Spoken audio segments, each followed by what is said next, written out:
नमस्कार दोस्तों। Welcome to prep Yatra with KD. चलिए देखते हैं आज के कुछ इम्पोर्टेंट करंट अफेयर्स। पहला क्वेश्चन है, where did the powerful 8.8 magnitude earthquake strike triggering Pacific wide tsunami alerts. दोस्तों आज की जो सबसे बड़ी खबर है वो यही है कि 8.8 मैग्नीट्यूड का एक अर्थक्वेक आया है और जिसकी वजह से पूरी जो पैसिफिक ओशियन के सराउंडिंग में जो कंट्रीज है वहाँ पे सुनामी की अलर्ट्स जारी करी गई हैं। तो आपको बताना है कि कौन सा पेनिनसुला है, कौन सा वो प्लेस है जिसके पास में ये अर्थक्वेक ओरिजिनेट हुआ है। तो इसका सही जवाब जो है दोस्तों वो है बी ऑप्शन। कामचत्का पेनिनसुला एक है जो रसिया का पार्ट है और वहां से इसमें मैप में देखिए, ये वाला जो पार्ट आपको दिख रहा है ये यहाँ पर एपी सेंटर है, ये रसिया का पार्ट है।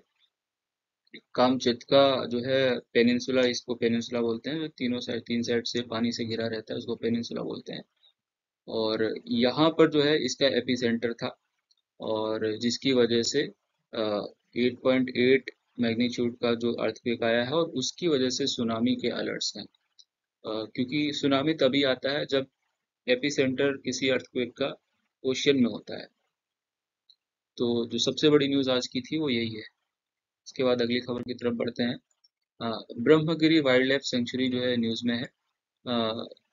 क्यों न्यूज़ में है? क्योंकि ट्राइबल रिसेटलमेंट प्लान एक आया है कि वहाँ के जो उस सेंचुरी के अंदर जो ट्राइबल लोग रह रहे हैं उनको रिसेटलमेंट कराया जाएगा, जिसकी वजह से ये सेंचुरी न्यूज़ में है। तो आपको बताना है ब्रह्मगिरी वाइल्ड लाइफ सेंचुरी कौन से स्टेट में है। केरला, कर्नाटका, तमिलनाडु, महाराष्ट्र। तो इसका सही जवाब हो जाएगा कर्नाटका। इसका टोटल एरिया 181 किलोमीटर स्क्वायर है और कोडागु डिस्ट्रिक्ट है कर्नाटका का। वहाँ पे ये पाया जाता है। वेस्टर्न घाट जो कि बायोडाइवर्सिटी के हॉटस्पॉट हैं उसका भी पार्ट है ये Brahmagiri wild life sanctuary. Next question देखते हैं, what is the 2025 theme of UN observe world day against trafficking in persons. दोस्तों आज 30 जुलाई के दिन मानव तस्करी निरोध दिवस world day against trafficking of in persons मनाया जाता है। आपको बताना है इसकी थीम क्या है और इसका जो सही जवाब है दोस्तों सी ऑप्शन है, human trafficking is organised crime and the exploitation. एक ऑर्गेनाइजेशन है UNODC, United Nations Office on Drugs and Crime, वो जो है स्पॉटलाइट करती है इस कैंपेन को और they have called for victim centred justice under the banner. Next question देखते हैं। हाल ही में दोस्तों बिहार कैबिनेट ने, बिहार की गवर्नमेंट ने एक नया कमीशन बनाने का जो है अप्रूवल लेकर के आई है। आपको बताना है कि ये अ, कौन से वर्कफोर्स के वेलफेयर के लिए है, मतलब और ऑप्शंस हैं आंगनबाड़ी वर्कर्स या सैनिटेशन या फिर आशा फैसिलिटेटर या फिर हैंडलूम वर्कर्स। तो इसका सही जवाब है दोस्तों सैनिटेशन वर्कर्स, जो सफाई कर्मी होते हैं हमारे, उनके वेलफेयर के लिए एक नया कमीशन बनाने की घोषणा करी है बिहार कैबिनेट ने। 8,000 पंचायतें हैं बिहार में, 260 अर्बन बॉडीज हैं और जिनको 4 लाख से भी ज्यादा वर्कर्स, सफाई कर्मी लोग कवर करते हैं। तो उनके लिए बिहार राज्य सफाई कर्मचारी आयोग के गठन की जो है घोषणा करी है बिहार कैबिनेट ने। अगले क्वेश्चन की तरफ बढ़ते हैं। India first AI based road safety pilot approve by MORTH, that is ministry of road transport and highways. ये ट्रायल रन किया जा रहा है यूपी के एक शहर में। आपको बताना है कौन से शहर में। ये पहला जो है इंडिया का पहला AI based road safety pilot programme launch किया जा रहा है और इसका सही जवाब है दोस्तों लखनऊ। लखनऊ में ये 6 हफ्ते का एक पायलट जो है इंस्टॉल किया जा रहा है AIITM। और ये लखनऊ के हजरतगंज, परिवर्तन चौक, शहीद पथ और कुछ अदर कॉरिडोर्स को भी मिला करके यहाँ पर ये जो है 6 वीक का एक पायलट प्रोग्राम लॉन्च किया जा रहा है, जिसके लिए 10 करोड़ का बजट भी रखा गया है। नेक्स्ट क्वेश्चन देखते हैं। एक हाल ही में एक नई किताब लॉन्च हुई है, इसका टाइटल है the new world 21st century global order and India. आपको बताना है कि इसके राइटर कौन है, इसके ऑथर कौन है। डॉक्टर एस जयशंकर, राम माधव, संजीव सन्याल या फिर नितिन गोखले। तो दोस्तों इसका सही जवाब है डॉक्टर राम माधव, जो कि बीजेपी के साथ जुड़े हुए हैं और उनकी ये किताब है the new world 21st century global order and India. अगले सवाल की तरफ बढ़ते हैं दोस्तों। एक और किताब इनको आप पहचानते होंगे, ये गीतांजलि श्री हैं, जिनको 2022 का इंटरनेशनल बुकर प्राइज भी मिला था उनकी किताब द टॉम ऑफ सैंड के लिए।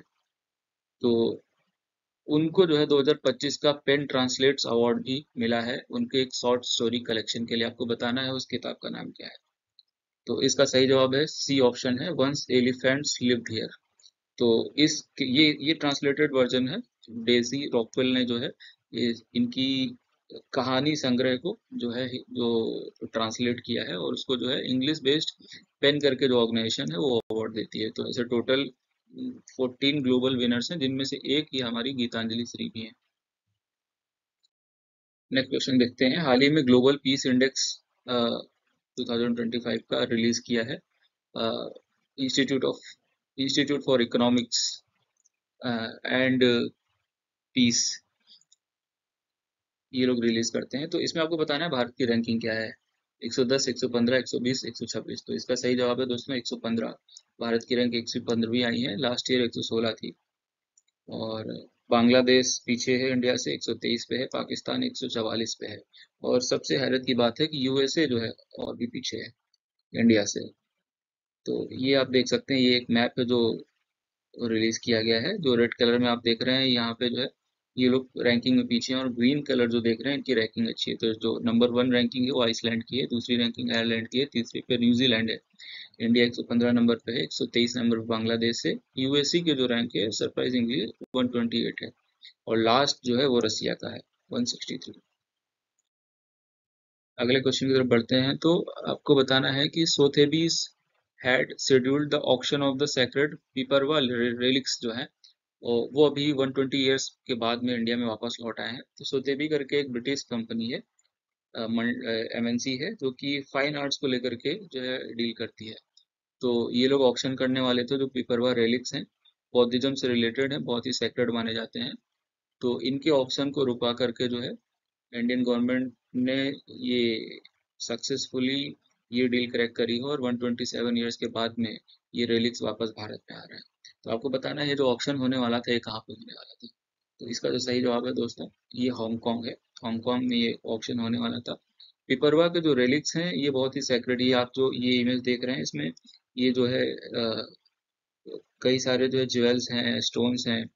तो उन्हीं को रेलिक्स बोलते हैं। बेसिकली ये जो है माना जाता है कि भगवान बुद्ध के जो उनको दफनाया गया था, या उस समय के जो है उनके अवशेष हैं, अस्थि खंड और रत्न और सोने चांदी की वस्तुओं का संग्रह है। 1898 में कपिल वस्तु के पास में एक स्तूप की जो है जब खुदाई करी गई वहां से निकले थे। तो उस टाइम पे ब्रिटिशर्स थे तो वो लेकर के चले गए, और सेथिबी जो कंपनी वो भी एक ब्रिटिश कंपनी है, तो वो लोग ऑक्शन करने वाले थे। बट इंडियन गवर्नमेंट ने बीच में इंटरवीन करके इसको रोका, और सक्सेसफुली इसको इंडिया वापस लाने में सफल रही। और आखिरी क्वेश्चन है कि कौन सी मिनिस्ट्री ने ये संचार मित्र स्कीम लॉन्च करी है। आपको बताना है। आपका option ministry of electronics and IT, ministry of youth affairs and sports, या फिर टेलीकम्युनिकेशन और मिनिस्ट्री ऑफ कम्युनिकेशन, या फिर मिनिस्ट्री ऑफ एजुकेशन। इसका सही जवाब जो है वो दोस्तों सी ऑप्शन है, department of telecom, ministry of communication. इन्होंने जो है एक संचार मित्र स्कीम लॉन्च करी है। इसमें क्या है कि टेलीकॉम को लेकर के जो फ्रॉड हो रहे हैं आजकल के, उसकी अवेयरनेस बढ़ाने के लिए mobile security and citizen centric जो टेलीकॉम सर्विसेज उनको प्रोवाइड करने के लिए यूनिवर्सिटी और कॉलेज स्टूडेंट्स को संचार मित्र बनाया जाएगा, और उनके थ्रू जो है अवेयरनेस फैलाने का काम किया जाएगा। तो ये संचार मित्र स्कीम जो है मिनिस्ट्री ऑफ कम्युनिकेशन ने लॉन्च करी है। तो इसी के साथ दोस्तों आज के ये 10 इम्पोर्टेंट करंट अफेयर्स हमने कवर किए हैं इस वीडियो में। और thank you for watching this video. Subscribe to our channel for more such content. Thank you. Jai Hind.